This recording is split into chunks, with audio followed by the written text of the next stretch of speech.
Alright guys, I haven't seen any tutorials on how to make an HRHF sensor open multiple doors, so I am going to make one. So this is how you do it.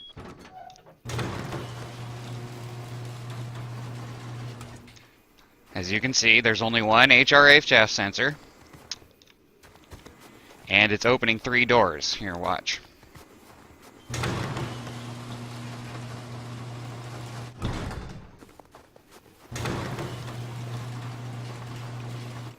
So how you do it, so if you're watching this video, you probably already know the problem. The HRHF only puts out one power per person that's in the range. So unless, like, you only have multiple groups that you're worried about, like groups of multiple people that you're worried about, obviously, sorry, it's really loud there, let me get a little further away. So unless you only have multiple people you're worrying about, then you're not going to be able to get enough power through your splitter to close and open 3 doors at once to send the signal from it.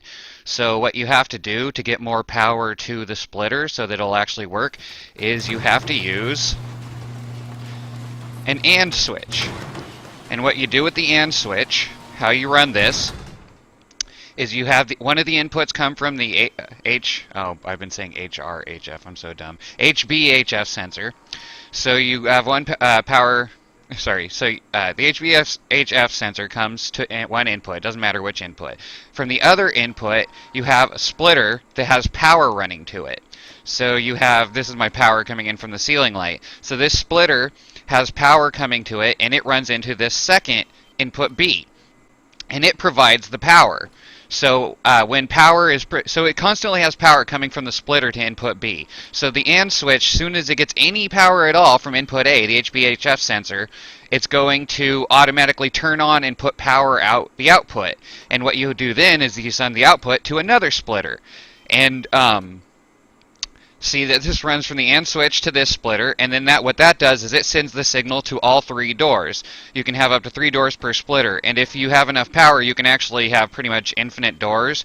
But remember that each time you split a splitter, it's going to cut your power in half. Or at least that's my experience. I'm not sure why. If you only use one splitter, it'll send the entire amount of power through. See, it's got 124 going in and 123 going out. It only takes 1 power. But if you send a splitter exactly to another splitter, this one would only be getting like 60 power.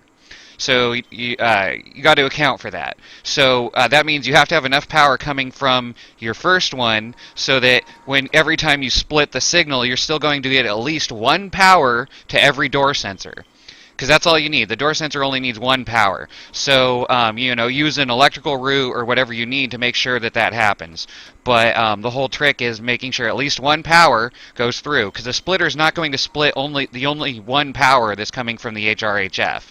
So that's why you need the AND sensor. So with the AND sensor, like I said, first you run the power into the splitter.